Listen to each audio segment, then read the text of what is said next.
Apa kabar nih Mas Aldi? Baik, baik, baik. Sehat, Pak. Di sana gimana, Pak? Kayaknya lama nggak Ah, ketemu nih, Pak, kita. iya, saya sama Mas Auris nih. Iya, Jadi ketemu ketemu terakhir udah 7.000 ya IHSG-nya kita ya? iya. Belum ya? Udah ya? Udah ya? Eh, Belum masih udah ya? mungkin udah ya, mungkin udah uji 7.000 ya, karena IHSG juga kan udah beberapa kali kan uji level Hmm, 7.000 itu kan. benar-benar. Nah, belakangan ini udah pede nih IHSG di atas level 7.000 ya. Gimana Mas, ada kabar apa nih sepekan ini Mas? Di tengah Ya, IHSG oke. 7.000 nih. Ya, yang pasti salah satu yang paling menarik ya, khusus buat pasar modal kita, ternyata seminggu terakhir ini net buy investor asing ya, itu akumulasinya cukup besar. Jadi kalau Hmm, saya hitung dari Rabu minggu lalu atau ya seminggu terakhir gitu ya, 5 hari terakhir aja IHS net buy asing itu mencapai 5,8 triliun gitu ya, itu hmm, dalam seminggu terakhir. Nah, saya lihat sih ini ada faktor eksternal juga sih Pak. Jadi kita lihat seminggu terakhir ya, terutama minggu-minggu ini sih saya lihat upaya negosiasi atau rekonsiliasi ya antara Rusia dan Ukraina itu nampaknya lebih gencar, Pak. Jadi hmm, memang sudah ada indikasinya dari beberapa waktu terakhir bahwa kelihatannya tanda kutip ya otorita Ukraina ini mulai melunak gitu. Ya dalam arti kalau salah satu pemicunya kan waktu itu adalah rencana bergabung ke NATO. Nah kemudian kayaknya seminggu 2 minggu lalu ada penegasan bahwa mereka atau pemerintah Ukraina ini tidak lagi memaksakan untuk masuk ke bergabung dengan NATO. Itu yang pertama. Yang kedua kemarin apa namanya sama juga disampaikan bahwa pemerintah Ukraina ini siap mengadopsi status netral gitu istilahnya dengan hmm, sebagai bagian dari tercapainya peace deal dengan Rusia. Seperti yang kita ketahui saat ini kan delegasi Ukraina dan Rusia tengah mengadakan pertemuan yang dimediasi oleh Turki ya, dan hari ini memasuki hari kedua negosiasi tersebut. Ini uh, lebih lebih apa ya, progresnya lebih positif dibandingkan beberapa negosiasi yang sudah pernah terjadi gitu ya. Jadi pertama dari periodenya atau waktunya yang jauh lebih lama, kemudian juga kemarin ada berita positif yaitu Russian Deputy Defense Minister ya itu mengatakan bahwa Rusia akan mulai menarik secara drastis untuk jumlah militernya di Ukraina, hmm. terutama di capitalnya ya, yaitu di Kiev gitu. Jadi ini at least ada satu titik terang yang mulai terlihat gitu kan. Nah, di situ kita lihat juga harga komoditas yang mulai turun ya karena waktu itu kan komoditas lonjakannya signifikan sekali ya Ya. karena ada kekhawatiran dari apa supply disruption kan di situ. Tapi Hmm. dengan adanya titik terang ini harga mulai terkoreksi gitu. Jadi mungkin sekitar beberapa hari terakhir ya, harga minyak itu sudah turun sekitar 8%. Khusus kemarin harga minyak ada turun sekitar 1,5 sampai 2%. Artinya ya mulai melunak nih lonjakannya, dan ini tentu kabar positif untuk apa? Untuk tekanan inflasi ke negara Amerika, Eropa, di mana beberapa bulan terakhir kita lihat itu inflasinya tinggi banget gitu. Kalau nggak salah di Amerika terakhir 7,5 atau udah lebih tinggi dari itulah ya. Jadi di sana mengalami dua hal itu. Salah satunya dipicu oleh apa ya? Ini kenaikan harga komoditas. Nah dengan Ya. sekarang harga komoditas mulai melandai, tekanan itu bisa lebih berkurang ya. Dan tentunya Hmm. juga ini berdampak tidak langsung ke Indonesia. Yang mana kalau sekarang kita beralih fokusnya ke Indonesia, sebenarnya 11-12 Pak. Kondisinya Hmm. di Indonesia juga kita menghadapi potensi lonjakan inflasi. Ya, yang kemarin kita lihat dari bulan eh, Januari itu sekitar 2,06% ya year on year untuk inflasi. Bulan Februari 2,06, bulan Maret ini diperkirakan bisa naik atau melonjak ke 2,55% year on year. Dan itu kenaikan yang cukup signifikan. Biasanya naiknya itu 0, sekian, ini sampai 0,55% gitu kan. Apalagi nanti Lebaran 0,49%. ya Mas Aldi ya. Nah itu, jadi ada gabungan beberapa sentimen itu, yang mana memang secara siklus biasanya mendekati atau selama bulan puasa, kemudian juga nanti mendekati Hari Raya Idul Fitri, Hmm. eh, inflasi itu biasanya meningkat. Kenapa ya? Karena memang demand itu cenderung meningkat di situ, terutama pada barang-barang konsumsi atau bahan-bahan pokok gitu Pak. Jadi itu siklusnya biasanya memang seperti itu. Ditambah kalau kita lihat tren consumer confidence Indonesia itu udah naik sejak kuartal 4 2021 dan terakhir kita terus bertahan di atas 110-an di atas level itu. Artinya udah hampir mendekati level pre-pandemi di kisaran 120 125 gitu. Artinya demand-nya tinggi sementara ada pengaruh supply disruption ya, ditambah panic selling gitu kan, karena katanya waktu itu terutama ya kita katanya impor bahan baku untuk bikin tepung ya, kemudian ada panic selling di situ, wah ini nanti bakal langka nih, beli ya. Kemudian saya banyak baca di grup-grup itu juga, hati-hati nih katanya, sebentar lagi kemungkinan bahan-bahan pokok ini bisa langka nih karena ada kekhawatiran kenaikan harga. Nah di situ ada panic selling. Jadi ada gabungan banyak hal sih, selain daripada demand yang tinggi, ada memang ada faktor supply chain disruption, di sisi lain juga ada kepanikan. Ya, jadi di kita punya daya beli itu masih oke, tapi ada kekhawatiran ini akan langka. Nah, itu yang memicu terjadinya panic selling. Nah, itu saya rasa juga berdampak pada kenaikan atau lonjakan inflasi. Tapi yang terpenting adalah menurut saya ini relatif masih sementara. Ya, apalagi kalau sampai nanti dalam waktu dekat bisa tercapai peace deal atau at least gencatan senjata yang lebih solid antara Ukraina dengan Rusia gitu, sehingga ya supply chain disruption ini at least bisa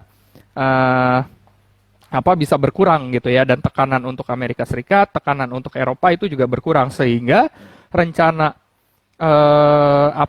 the Fed untuk jauh lebih agresif di tahun ini itu bisa sedikit diredam, sehingga tekanan ke Indonesia itu akan berkurang gitu ya. Walaupun ya sebetulnya kita masih cukup kuat sih untuk menghadapi hal tersebut dari beberapa data dan perkembangan ya perkembangan nilai tukar yang kita perhatikan setelah The Fed menaikkan suku bunga, kemudian The Fed memberikan clue mengenai rencana kenaikan suku bunga yang lebih agresif. Kita lihat nilai tukar rupiah relatif stabil di kisaran 13.400 ya. Di kisaran level itu 13.300, 13.400. So, saya lihat kayaknya pasar kita juga lebih strong atau lebih siap menghadapi hal tersebut. Kurang lebih seperti itu, Pak. Makanya ya itu menurut saya yang bisa menahan IHSG itu di atas 7.000 nih beberapa hari terakhir atau mungkin udah seminggu terakhir di situ. Gitu, Pak. Tapi menarik tuh ada panic selling ini ya. Bahan baku untuk panic buying. Panic buying. Tapi itu mungkin terinspirasi dari minyak goreng kali ya. Betul. Dan di rumah saya juga ngalamin sih. Orang mama saya juga kayak gitu. Oke. Tapi memang kalau dilihat dari net buy asing gitu ya, kemarin aja 1,1 triliun. Kalau yang to date 30 triliun lebih gitu. Sudah yang to date. Itu pun dikurangi dengan kemarin ada transaksi jumbo Bank Mega kalau nggak salah ya. Iya. Ya. Kalau nggak ada itu bisa 40 triliun itu ya. Iya. Nah ini yang menjadi katalis positif mungkin ya para pelaku pasar di Indonesia khususnya dan global yang memindahkan uangnya dari negara maju ke emerging market seperti kita. Ya. Nah di balik positif ini ada kemarin saya baca ya. Yield untuk obligasi di Amerika itu 2 tahunnya lebih besar nih daripada 10 tahun gitu ya. Kalau ekonom bilang inverted yield curve gitu ya. Apakah itu perlu diwaspadai itu Mas Aldi tentang yield? Ya, itu memang kalau inverted yield itu biasanya dinilai sebagai sinyal awal ya terjadinya resesi. Tapi nggak langsung, jadi maksudnya sekarang inverted-nya berarti langsung resesi gitu. Karena kan tadi aja itu 2 tahun dengan 10 tahun gitu ya. Jadi biasanya nanti baru terjadi itu 17 bulan dari sekarang. Artinya ya selama 17 bulan itu apakah ada perbaikan kondisi ekonomi? Which is ya kita tahu sekarang kondisinya memang menantang banget, terutama untuk Amerika Serikat. Di mana The Fed itu inflasi dia sekarang di atas 7%, sementara proyeksi pertumbuhan ekonomi untuk setahun ke depan itu turun ke 2,8%. Bayangin gapnya, gitu kan? Makanya memang diperlukan adanya upaya yang lebih signifikan ya dari The Fed untuk meredam inflasi itu. Salah satunya ya dengan menaikkan suku bunga secara lebih agresif, gitu kan? Harapannya di akhir tahun nanti inflasi itu bisa di kisaran 4,3%. Ya, cuman tetap aja Pak, kalau dilihat spreadnya, artinya kan, iya nggak ada real growth gitu kan. Walaupun itu lebih ke PCE sih, tapi intinya ya inflasi itu tetap tinggi ketika pertumbuhan ekonominya nggak setinggi inflasi itu. Nah, hal itu menyebabkan mereka mulai, atau pasar di sana mulai melihat, investor di sana mulai melihat atau mencari potensi-potensi atau peluang-peluang investasi lain. Kalau di dalam negerinya nggak menarik, ya mereka mungkin akan keluar kemana? Eropa juga tengah menghadapi hal yang sama dengan mereka, yaitu apa? Lonjakan inflasi. Inggris kalau saya nggak salah udah mulai naikkan suku bunga acuan. ECB juga berencana untuk mengurangi pembelian asetnya karena apa? Inflasi di sana tertinggi dalam beberapa puluh tahun terakhir. Nah itu yang terjadi gitu kan. Artinya ya mereka harus mencari alternatif lain. Salah satunya kemana? Asia, Eropa Timur. Termasuk Asia Tenggara, Asia Timur termasuk Asia Tenggara. Ya di situ ada Indonesia yang kebetulan menarik dengan inflasi di kisaran 2% waktu itu ya. Walaupun nanti naik masih ke kisaran 2,5%, masih dalam asumsi pemerintah 3% plus minus 1% gitu kan. Sementara pertumbuhan ekonomi hampir semua lembaga baik itu dalam negeri maupun luar negeri ya, dan termasuk pemerintah memperkirakan bisa tumbuh di atas 5%. Terakhir itu IMF itu terakhir memperkirakan pertumbuhan ekonomi kita bisa di 5,2% year on year. Sebelumnya pemerintah juga memperkirakan bisa tumbuh di atas 5,2% year on year. Kemudian juga sebelumnya Bank Indonesia di pertemuan RDG terakhir itu memperkirakan pertumbuhan kita bisa sampai 5,5%. Ya rentangnya 4,7% sampai 5,5%. Artinya dari semuanya itu bisa ditarik satu kesimpulan bahwa masih optimis bisa di atas 5%. Kalaupun inflasi kita melonjak gitu ya sampai 4% gitu, masih ada real growth di situ. Dan tapi kan 4% itu mungkin hanya sementara gitu ya, karena tentu kita berharap akan segera tercapai resolusi untuk Ukraine dan lain sebagainya. Pemerintah juga berupaya untuk menekan inflasi kan, yang terakhir minyak goreng misalnya waktu itu yang sempat tinggi banget kan harganya. Waktu saya lihat di minimarket atau di supermarket waktu itu sempat nggak ada, ketika ada pun harganya 50.000 per 2 liter. Ya biasa itu di kisaran 30, 35 sekitar itu harganya saya ingat. Artinya ya memang ada masalah di situ kan, potensi lonjakan inflasi. Nah cuman itu tadi diupayakan untuk harganya lebih turun, salah satunya upaya penegakan hukum bagi yang penimbun-penimbun dan lain sebagainya. Kemudian juga ada upaya jangka lebih panjang, yaitu dengan rencana menaikkan tarif ekspor, sehingga ya fokusnya nanti untuk memenuhi kebutuhan dalam negeri dulu.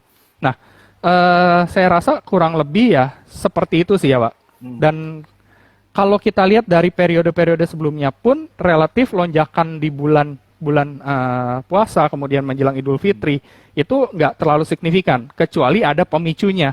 Misalnya yang terjadi waktu beberapa tahun lalu itu ada kenaikan harga BBM, dan itu adalah BBM subsidi.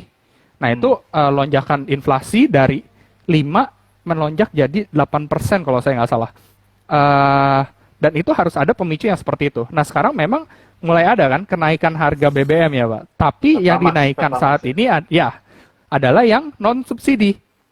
Gitu, artinya dampak ke ekonominya maybe belum sebesar yang yang kalau non subsidi yang subsidi yang dinaikkan. Nah harapannya ya nanti kalau peace deal ini tercapai, harga minyaknya terus turun atau mencapai satu level keekonomian kan di kisaran 100 US dollar per barel ya, sampai di kisaran itu diharapkan ya atau di bawah itu gitu, diharapkan tekanan terhadap inflasi atau tekanan bagi pemerintah untuk menaikkan harga BBM itu bisa lebih rendah gitu. Karena ya kita lihat terakhir surplus neraca dagang juga masih berlanjut sampai bulan Februari, itu yang pertama. Yang kedua APBN kita, anggaran pemerintah juga masih surplus sampai dengan Februari kemarin. Artinya betul yang selama ini kita perkirakan bahwa walaupun kita masih sebagai net importer minyak, tapi kita masih diuntungkan dari kenaikan harga komoditas lainnya, sehingga kebutuhan subsidi yang meningkat di situ bisa ditutup dari pendapatan lainnya. Nah, at least sejauh ini saya lihat seperti itu. Artinya selama masih net surplus ya untuk NPI, saya rasa itu masih bisa dikendalikan untuk masalah potensi kenaikan inflasi ya, karena ada kenaikan harga BBM dan lain sebagainya. Saya rasa itu uh, masih bisa dikontrol ya untuk saat ini. Itu yang saya lihat, Pak. Oke, memang ini ya jadi perhatian nih inflasi ini ya. Yang dulunya orang-orang pada nggak ngerti inflasi ini, ngapain sih kita lihat inflasi, jadi paham. Kok jadi paham juga nih kalau lihat inflasi ya. Kalau kita sekarang jadi concern satu dunia ya. Iya. Kalau kita berkaca di Amerika kan logika sederhananya inflasi 7% gitu ya. Suku bunganya sekarang berapa Mas tadi? 2 ya? 2 ya suku bunga. Di sana itu untuk suku bunganya masih 0,5 sampai 0,5 karena kemarin baru dinaikkan kan. Iya kan? Suku bunga 0,5 udah minus tuh ya.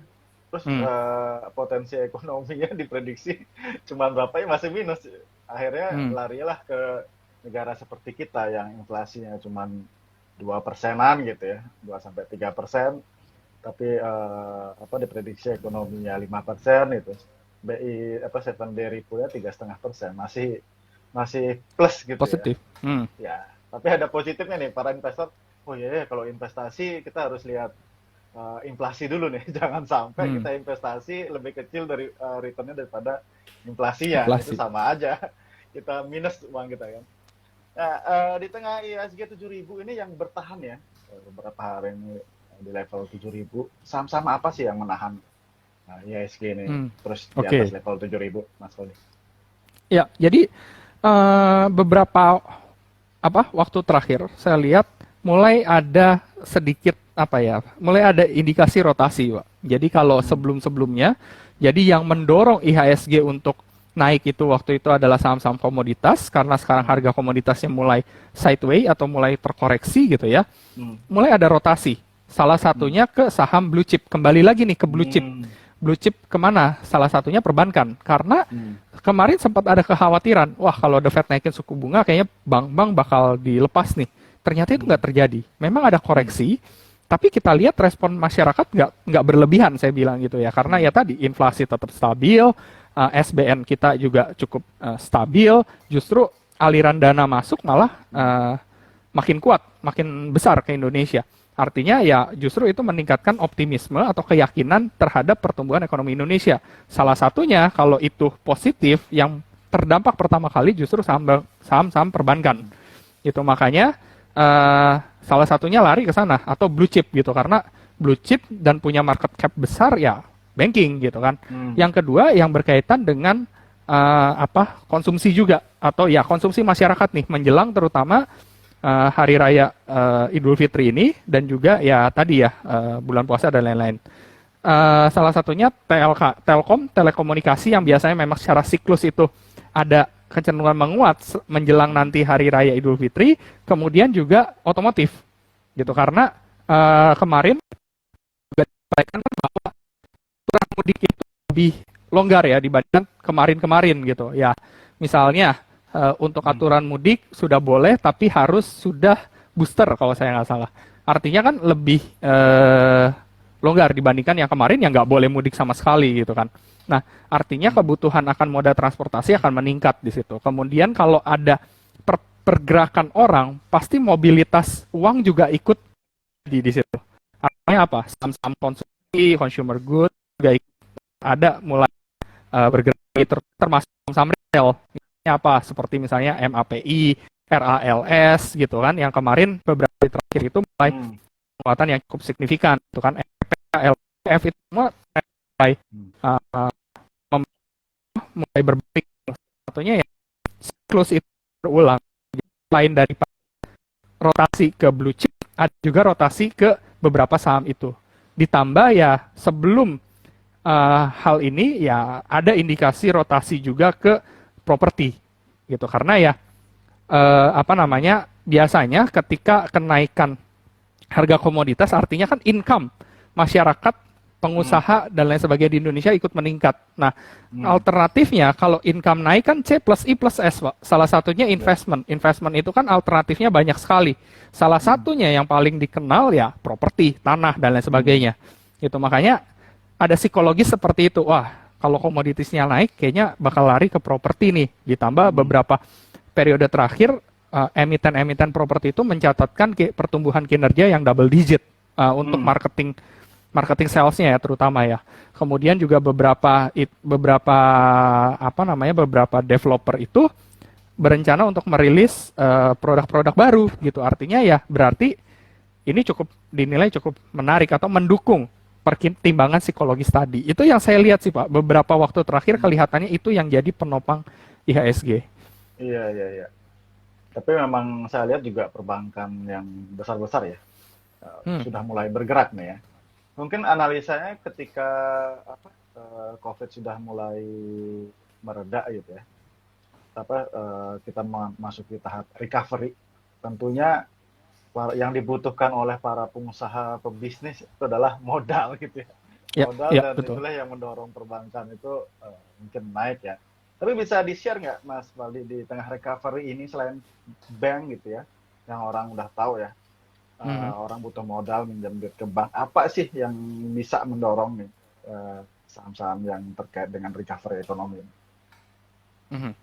Oke, ya mungkin sekilas yang tadi sempat saya singgung ya Pak. Jadi yang biasanya memang paling dapat sentimen pertama ya perbankan. Karena ketika industri itu mulai pulih, yang pertama mereka butuhkan itu kan pasti dana untuk start lagi gitu kan. Betul. Nah itu salah satunya ya dari pinjaman perbankan. Setelah itu akan ada trickle down effect. Jadi misalnya kalau bisnis atau industri itu membaik, tentu akan ada ekspansi.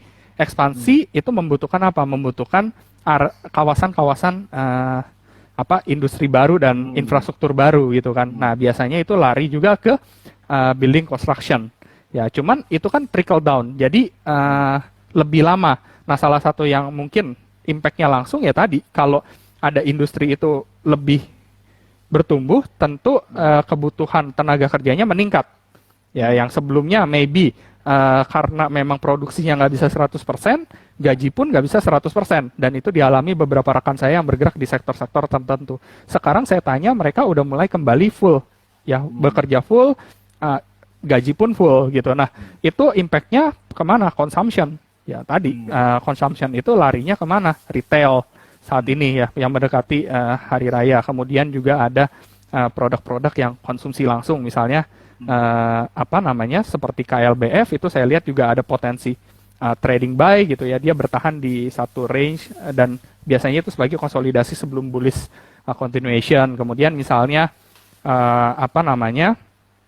retail tadi disinggung sempat ada MAPI, itu juga sama sinyalnya seperti itu. Kemudian di sini ada SIDO, termasuk di situ SIDO nutritional product gitu ya. Nah itu juga kan mulai ada minat ke sana gitu. Jadi intinya sih seperti itu. Jadi trickle down effect-nya itu yang bisa kemana-mana Pak. Nah termasuk kemana? Ya properti dan otomotif gitu. Kalau ada income lebih, semua konsumsi dia udah tercukupi, pasti akan berpikir untuk investasi atau untuk hal produk barang-barang lain yang memang diperlukan. Ya misalnya otomotif, motor, mobil, dan juga termasuk kebutuhan akan telekomunikasi dan lain sebagainya. Iya.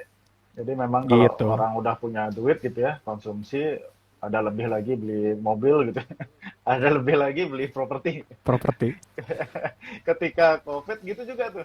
Jadi yang dipenuhi pertama adalah konsumsi mereka gitu ya. Makanya yang lainnya pada down gitu ya. Nah, tadi ada sempat nanya nih ngomongin konsumsi nih, tentang Unilever nih, Mas Faldi. Oke. Yang sudah lama turun dan kemarin beritanya ada mencuat juga tuh direksi membeli kembali ke saham Unilever. Menurut Mas Faldi, apakah di tengah recovery ini saham Unilever kinerjanya akan membaik dan kinerja sahamnya juga akan membaik nggak, Mas Faldi? Iya, oke.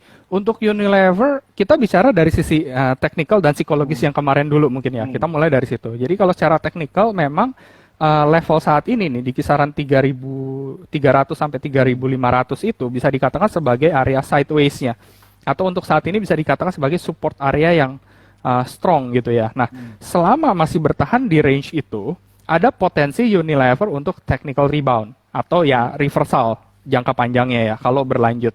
Nah, diperkuat dengan apa? Kemarin ada salah satu direksi atau dewan direksi yang melakukan pembelian terhadap saham itu. Itu kan secara psikologis menunjukkan bahwa Ya intinya manajemen aja percaya dengan Unilever itu, atau biasanya kalau pembelian seperti itu kan mengindikasikan atau mau menunjukkan bahwa harga tuh sudah terlalu murah ya, atau oversold maybe kita sebutnya, atau potensi undervalue gitu ya kalau secara fundamental. Nah, kalau di sisi lain ya itu tadi, ini kan sebetulnya berkaitan dengan konsumsi masyarakat ya.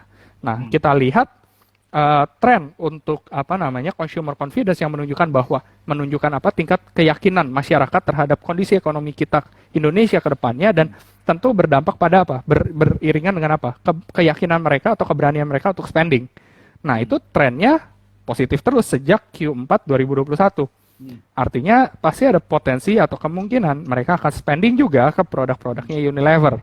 Nah, tapi memang ada challenge untuk Unilever. Yang pertama, ini saya lakukan analisa root grass ya. Jadi ke supermarket karena memang kebetulan saya tiap minggu itu pasti belanja gitu. Nah, memang ada challenge di mana banyak sekali substitusi untuk produk-produk Unilever. Jadi misalkan untuk untuk sabun cuci atau untuk softener, itu kan merek pesaingnya banyak banget dengan harga yang relatif, kalau waktu kemarin saya survei ya, itu lebih murah. Nah, kalau saya iseng nanya ke orang tua saya, ke temen gitu ya, kalau kamu beli softener atau beli kayak gitu, penting wangi, penting merek nggak sih? Dia bilang yang penting murah aja. Gitu. Nah itu yang terjadi seperti itu. Nah, ini kan masih sekilas ya. Jadi memang ada challenge di situ. Nah, cuma sebetulnya Unilever sudah melakukan atau sudah berupaya untuk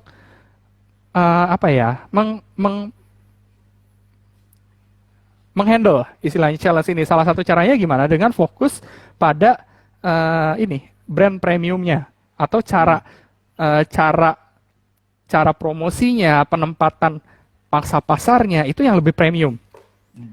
Nah, itu sempat disampaikan di awal tahun kalau nggak salah. Jadi dari public expose terakhir ya, itu ada fokus ke sana. Nah, itu bisa jadi salah satu game changer-nya gitu. Karena kemarin-kemarin itu banyak atau masyarakat ini seiring dengan kenaikan income-nya ya, itu mulai beralih dari yang tadinya produk tanda kutip yang umum, mereka mulai ke yang high class. Misal, kalau dulu kita sabun cuci muka ya beli apa aja yang ada di supermarket gitu, tinggal pilih. Kalau sekarang mungkin ada yang lari kemana? Yang toko-toko yang eksklusif gitu loh, yang Korea-Korea atau online shop dan sebagainya. Yes, seperti itu. Nah, itu yang mau disasar ke depannya. Jadi, kelihatannya itu yang berpotensi jadi game changer untuk Unilever. Karena kalau secara kinerja memang terakhir kan kita lihat ada penurunan ya dari sisi kinerja gitu. Tapi itu tadi masih untung, dan untungnya nilainya masih cukup besar gitu kan. So, bisa dikatakan sebetulnya secara fundamental masih cukup strong, cuman memang menghadapi challenge itu tadi yang perlu diakomodir oleh emiten. Dan saya lihat dari public expose terakhir, manajemen pun udah tahu, udah menyadari hal ini, pergeseran ini mereka sudah tahu, dan ada upaya untuk menggrab pasar baru ini gitu. Nah, itu yang saya rasa bisa jadi game changer untuk Unilever. So, untuk saat ini saya rasa kalau kita mau lakukan speculative buy atau buy on support, saya rasa rentang 3.300 tadi ya sampai 3.500 bisa jadi entry level yang cukup menarik untuk saat ini gitu Pak. Potensi rebound ya at least jangka pendek itu bisa ke 3820, 4030 saya lihat di situ. Nanti ada trading area ya di kisaran 4030 sampai dengan 4.400-an.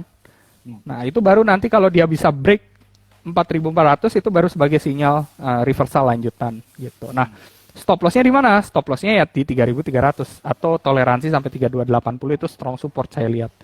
Jadi sementara mungkin seperti itu sih, Pak. Nah, ini terakhir nih Mas Valdi, udah lewat jam 10 nih. Seperti biasa nih, rekomendasi untuk sepekan ke depan nih.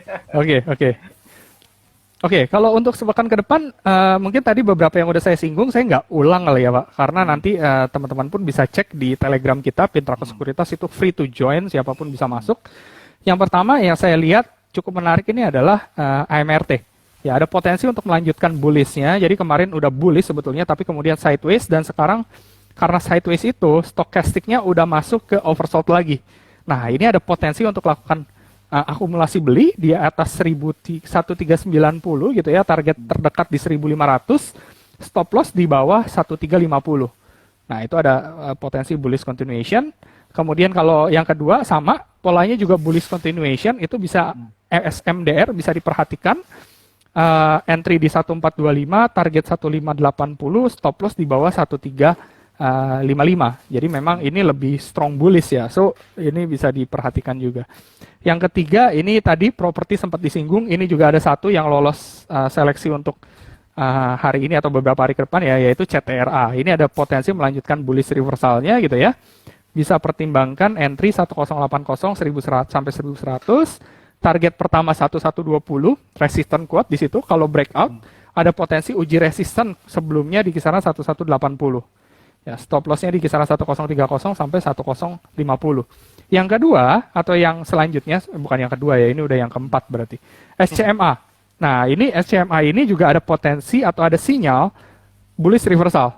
Yaitu bisa entry di kisaran 280, targetnya 310, stop loss-nya di 266. Ditambah ini juga kan ada berita mengenai siaran pemegang hak siaran untuk yang Piala Dunia nanti ya, itu bisa dibaca juga, bisa diperhatikan, itu bisa jadi katalis di situ karena jumlah nilai iklannya kan pasti biasanya lebih besar pada kondisi seperti itu. Yang kedua, yang berikutnya ada AGII, ini juga ada potensi reversal sama entry di 1600 atau di atas itu gitu ya. Target terdekat di 1720 sampai 1770 atau ini bisa dikatakan sebagai resisten kuatnya nih. Kalau break baru bisa melanjutkan bullish continuation-nya, tapi kalau enggak ya mungkin targetnya di situ. Stop loss-nya di 1510. So kurang lebih seperti itu untuk beberapa saham yang saya lihat menarik untuk hari ini atau at least sampai nanti akhir pekan ini gitu ya.